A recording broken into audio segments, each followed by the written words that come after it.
This sound? Sounds good. Sounds good. So, Vivek, you said you wanted to talk about parents and parental rights, and the last time I saw you was at CPAC. That's right. Yeah, and we did a little interview, and we talked about some of the different issues that are happening across the country, and then I said, Vivek, we have this parent pledge at Moms for Liberty, and would you be willing to sign the parent pledge? And he said, oh, well, let me see it. And so Marie, who works with me, brought the pledge over and put it in front of Vivek, and you read it, and what did you say, Vivek? I said this was the easiest pledge I've been asked to sign. Normally, I'm supposed to ask people to read this through from every legal angle. This is just too easy. I signed it on the spot. I was proud to become the first signatory amongst the presidential candidates of the Moms for Liberty Pledge. And I want to congratulate you guys for being so clear-eyed about what you are doing for families across this country. The easiest thing I could do is sign it. So thank you all for what you do. Really grateful for it. So let's talk about, for a second, fundamental parental rights, because that's what the pledge says. The pledge says that you, as a candidate or an elected official, will work to support legislation and will work to uphold fundamental parental rights. And you're a dad, right? I am. Okay, so tell me a little bit about your family quickly. So I was raised in a two-parent household with a focus on education and a belief in God. That's the ultimate privilege that I enjoyed as a kid growing up in this country. And it's a privilege that we should extend to more children who grow up in this country as well. So our first role in doing that starts not as a politician, but starts as a parent. I now have two sons at home. One's 3 years old, one's 11 months old. They travel with me on the campaign trail from time to time. We're doing this as a family. And I think the number one thing that I think about now as they're of entering school age, my older one, is that we as the parents determine the education of our children. That's a hard truth in America. We do not want the federal government involved in education at all. That's why as a presidential candidate, I've been very clear, as the first one to say it, I will abolish the U.S. Department of Education, which should have never existed in the first place. But at the same time, we as conservatives, I think that, and I hope we talk about this in more depth today, I want to see us graduate from just running from something and to see us start running to something. And so, yes, we're against big government. I'm against the U.S. Department of Education. $90 billion spent using our taxpayer money that should have been spent. But we're also for the nuclear family, the best known form of governance to mankind. And I think the more we're talking about not just what we're against, but what we are for truth. We are for the individual. And yes, we are for the family itself. That's actually what leads us to then what becomes obvious, because then we're educating our children. The nuclear family is the form of governance. Yes, parents are the ones who determine the education of their children. And I think that's our path forward. So you may have heard that Moms for Liberty, the organization that I helped to found, and we have some Moms for Liberty in the audience, we were named by the Southern Poverty Law Center a couple days ago a hate group, an extremist group. We were labeled as anti-government. So as a dad of two, a father, a husband, what do you think about the SPLC naming a group of concerned moms an extremist group? So I can say a word about this organization, actually, as the SPLC. I actually wrote about it in my first book, Woke Inc. And I would love to tell you that I was shocked to see such a preposterous designation applied to an honorable organization doing good work in this country. But thank you. The sad state of affairs is that I'm not surprised. I say that SPLC it's really a corrupt organization where it was founded to take on the KKK.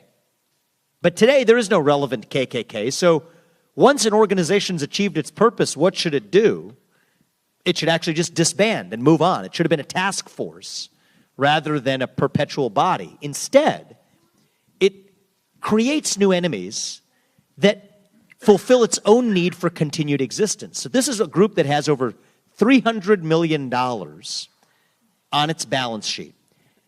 Now, here's an interesting question to ask, because this is the part that actually matters. You want to get to the heart of how the game is played. Beyond the talking points, let's get real. The people who fund the Southern Poverty Law Center are sitting in this room, actually. Turns out, we don't know it, but our 401k accounts, our retirement accounts, are invested in America's public companies. Turns out America's public companies, like Apple, which made a 7-figure donation to the Southern Poverty Law Center, or Pfizer, or JP Morgan, or Bank of America, or MGM, I could go on, are making big donations to a nonprofit that browbeats those same CEOs into submission. I don't know if all of you are familiar with my background. I'm not a politician. I never run for office. I've had success in the world of business. That was my background before I wrote Woke Inc., which then, through a series of steps, led to the journey that I'm on now. I know the CEOs of many of these companies. They don't agree with, personally, with the agendas or the blackmail tactics used by the Southern Poverty Law Center, and yet they're still using their money, which is really our money, to advance that agenda. You want to know why? Because they don't have courage.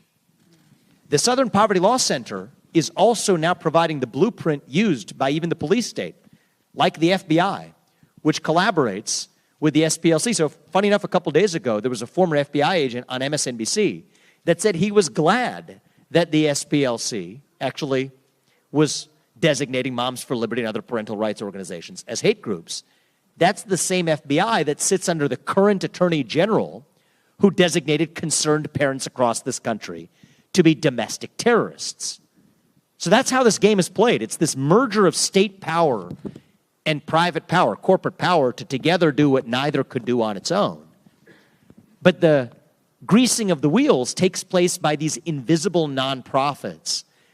And the reason I want to thank you guys, to thank Moms for Liberty, the reason I'm proud to be here, is that you exhibit something that actually the CEOs of the biggest companies in this country do not, which is courage.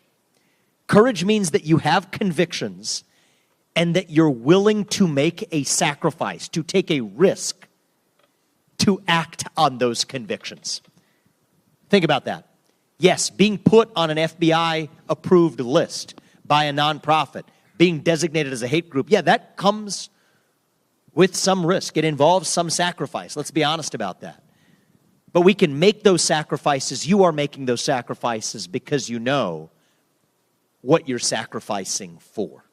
And our That's kids the future of our and country. our children are watching us. We are joyful Yes. warriors. We say at Moms for Liberty, our children are watching us. You know, we're modeling the behavior that we want to see from them. It was interesting. I had to tell my daughter, I was on Fox last night with Harris Faulkner and talking about this issue. And my kids are somewhat shielded from a lot of what I do. But my daughter's 18. And I said, hey, Ava, I just want to let you know I'm going to be on TV tonight.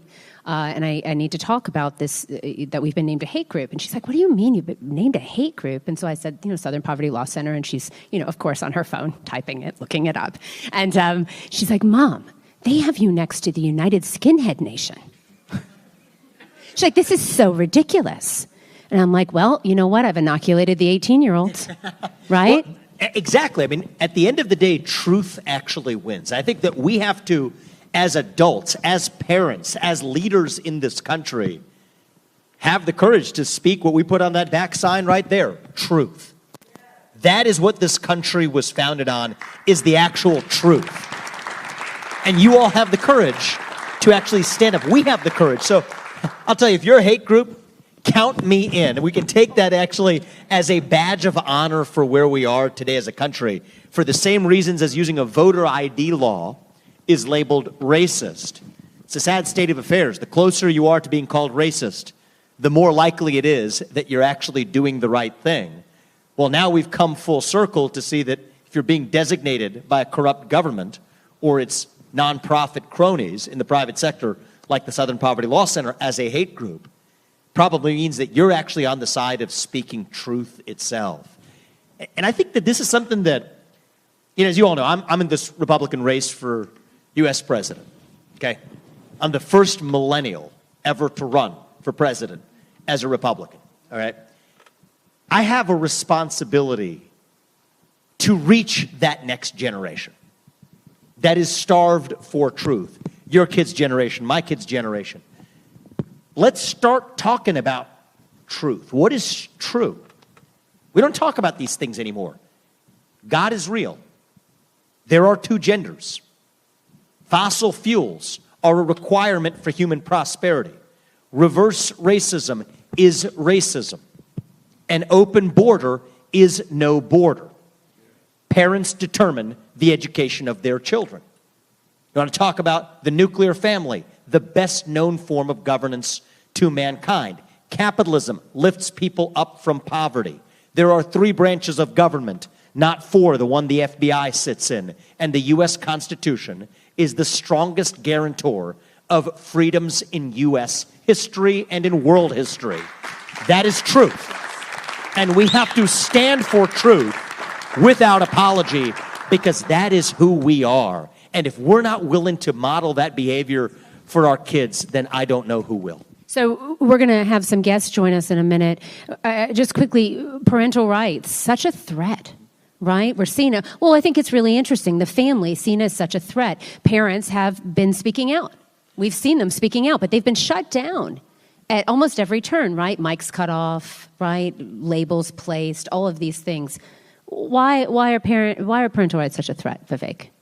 Well, families are a threat. You're right. You want to know, Karl Marx actually viewed the nuclear family structure as a threat to a communist order, because that's a different ordering of a society than centrally doing it from the state on down.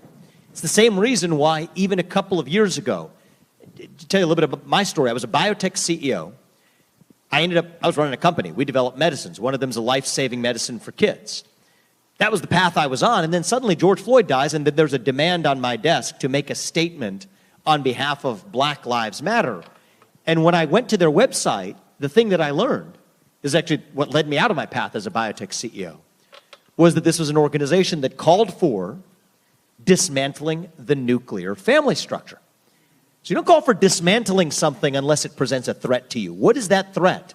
It says that there's a different way we order our structure in society.